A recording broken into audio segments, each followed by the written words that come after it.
बिस्मिल्लाहिर्रहमानिर्रहीम। अस्सलाम वालेकुम नाज़रीन, मैं हूं सलीम अख्तर और आप देख रहे हैं एस ए फूड RRC। आज हम आपकी खिदमत में लेकर आए हैं दाल चना की रेसिपी जो कि बेहद लजीज बनती है और इंशाल्लाह आपको ढाबा स्टाइल जो है दाल चना बनाने का तरीका आपको सिखाएंगे। तो ये बहुत ही मज़ेदार बनती है। दाल चना बनाने के लिए हमें इन अज्जा की ज़रूरत होगी। प्याज लिए हमने 2 से 3 अदद दरमियाने साइज़ के, इनको चॉप कर लिया है। और ये हमारा जाएगा धनिया पाउडर एक एक एक स्पून, और हल्दी 1 स्पून, और दरा मिर्च 1 स्पून, और आधा स्पून जाएगा हमारा नमक।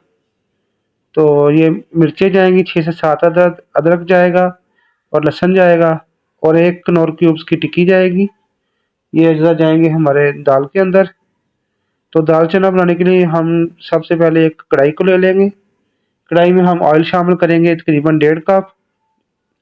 1.5 कप आपने ऑयल को शामिल करना है, और जब ये गर्म हो जाए ऑयल तो उसके बाद हम अपने जो हमारे प्याज है वो शामिल कर देंगे।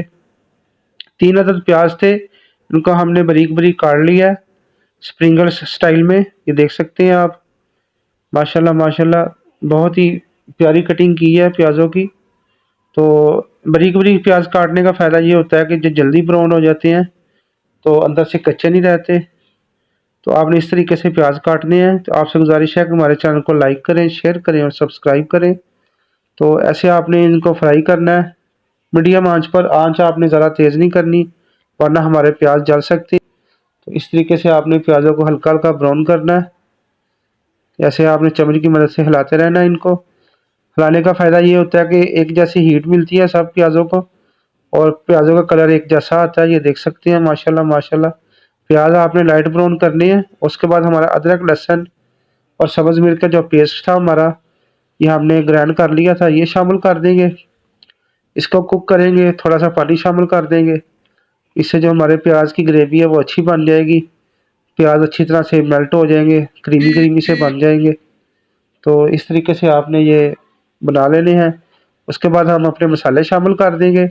दरा मिर्च, सूखा धनिया, नमक और हल्दी पाउडर हमारा जाएगा, ये शामिल कर देंगे। इसको बुनाई करेंगे, 2 से 3 मिनट कुकिंग करेंगे इसकी अच्छे तरीके से, जो इसका कच्चापन है वो ख़त्म हो जाए। तो इस तरीके से आपने इसको मसाले को बना लेना। आप देख सकते हैं माशाल्लाह माशाल्लाह। तो आप इस तरीके से घर में बनाएं दाल दाल चना, बहुत ही लजीज बनती है। तो जो हमारी कनौर की टिक्की थी वो आप शामिल कर देंगे, और 3 अदद हमारे टमाटर जाएंगे, 2 से 3 अदद। इनको आपने कटिंग करके 4 पीस की कटिंग करके ये शामिल कर देने हैं। ये देख सकते हैं, ये पाउडर ऐसे आपने 3-4 पीस करके ये शामिल कर देना है। तो ऐसे आप बनाएं। उसके बाद हम दाल शामिल करेंगे तो इंशाल्लाह बेहतरीन ढाबा स्टाइल दाल चना तैयार हो जाएगी। तो दाल को हमने भिगो लिया था 2 घंटे पहले। तो आप अगर चाहें तो 1 घंटा पहले भी दाल भिगोई हो तो वो भी चल जाएगी। उसके अंदर आप पानी ज़्यादा शामिल कर दें तो इंशाल्लाह दाल अच्छी तरह से टेंडर हो जाती है। ये आप देख सकते हैं हमारी भीगी हुई दाल है। तो इस तरीके से आपने दाल को भिगो के अच्छे तरीके से वॉश करके तो ये शामिल कर देना। तो दाल को हम फ्राई करेंगे इसी मसाले के अंदर तकरीबन 5 से 7 मिनट। तो ये देख सकते हैं माशाल्लाह माशाल्लाह, हमारी ढाबा स्टाइल जो दाल चना है वो तैयार है।